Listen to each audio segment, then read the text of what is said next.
Hello बच्चों, let's read the question. The question says that for which of the following change delta H is not equal to delta E. Okay, and हमारे पास option है H2 gas plus I2 gas gives 2HI gas. Second option में दे रखा है HCl aqueous plus NaOH aqueous gives NaCl aqueous plus H2O liquid. And c में दे रखा है carbon solid plus O2 gas gives CO2 gas.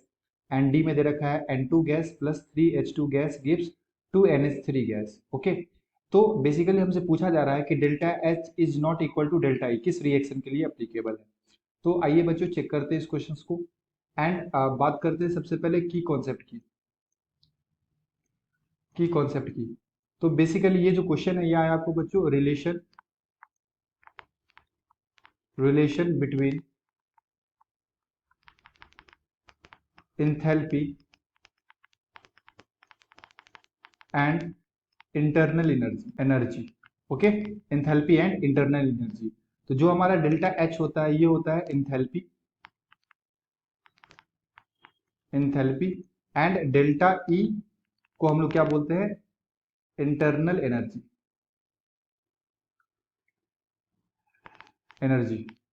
तो हमसे पूछा जा रहा है कि किस रिएक्शन में ये दोनों इक्वल नहीं होंगे. तो चेक करते हैं.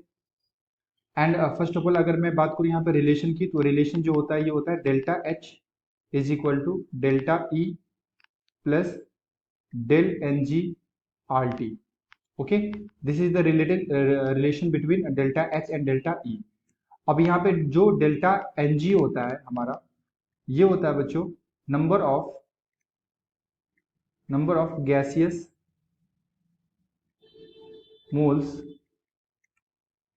Of product minus number of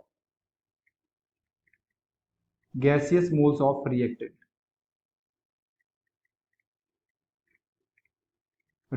okay, यानी कि ये गैसियस मोल्स होते हैं प्रोडक्ट माइनस रिएक्टेंट में हम लोग को चेक करना पड़ता है. तो अगर आप फर्स्ट ऑप्शन को चेक करो तो ऑप्शन नंबर फर्स्ट में दे रखा है H2 gas plus I2 gas gives 2HI gas. तो यहाँ पे अगर कैलकुलेट करो डेल्टा एन जी, तो यहाँ पे प्रोडक्ट साइड में कितने मोल हैं, 2. और ये आप हमेशा ध्यान में रखना कि ये हमेशा गैसियस मोल का ही होता है.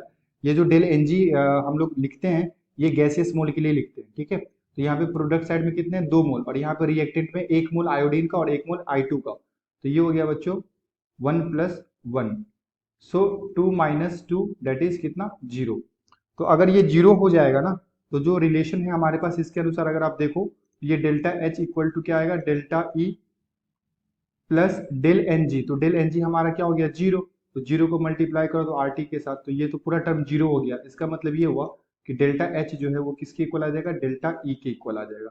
बट हमें क्या पूछा जा रहा है, नॉट इक्वल टू. तो पहला ऑप्शन तो नहीं होगा. सेकेंड ऑप्शन में अगर चेक करो तो यहाँ पे HCl एक्वस NaOH एक्वस दे रखा है. ठीक है, ऑप्शन नंबर बी में अगर आप चेक करो तो ये हमारे पास है HCl एक्वस फॉर्म में plus NaOH aqueous form gives NaCl aqueous plus H2O liquid. तो बेसिकली यहाँ पे आप देखो aqueous form and aqueous form. तो ये रिलेशन तो यहाँ पे डेल्टा एन जी का वैल्यू आएगा ही नहीं. ठीक है, डेल्टा एन जी क्या हो जाएगा हमारा, 0, क्योंकि कुछ है ही नहीं, सभी के सभी क्या है अपने एक्वस फॉर्म में. तो यहाँ पे भी क्या लिख सकते हो, delta H equal to delta E. Okay, C option में चेक करते हैं. ऑप्शन सी में क्या दे रखा है, carbon solid plus O2 gives CO2. चलो देख लेते हैं. तो carbon solid plus O2 gas gives CO2 gas. तो यहाँ पे अगर आप डेल्टा एन जी कैलकुलेट करो बच्चों, तो यहाँ पे कितना है गैस का मोल, 1. यहाँ पे भी कितना है, 1. तो 1 - 1 दैट इज 0. तो यहाँ पे भी क्या आ जाएगा, डेल्टा एच इक्वल टू क्या आ जाएगा, delta E. Okay, and option D में अगर चेक करो तो यहाँ पे N2 plus 3H2 gives 2NH3. हमारे पास है N2 gas plus 3H2 gas gives 2NH3 gas. तो अगर यहाँ पे डेल्टा एच निकालो, सॉरी डेल्टा एन जी निकालो, तो ये आ जाएगा अपने पास 2. यहाँ पे प्रोडक्ट में 2 मोल है और यहाँ पे 3 यहाँ पे और 1 मोल यहाँ पे. ओके, तो ये आ जाएगा बच्चों -3 + 1, तो ये 2 - 4 दैट इज -2। तो जब आप यहाँ पे ये रिलेशन लगाओगे delta H is equal to delta E plus delta n g R T, यहाँ पे अब की बार एन जी हमारा क्या है -2, तो ये आ जाएगा delta H is equal to delta E -2 R T. तो यहाँ पे इक्वल नहीं हुआ, ये रिएक्शन के लिए delta H is not equal to delta E, हम लोग बोल सकते हैं, क्या बोल सकते हैं, delta H is not equal to delta E. Okay, so our correct answer is option number D. Option number D is the correct answer. I hope you will be understood it well. Best of luck. Thank you.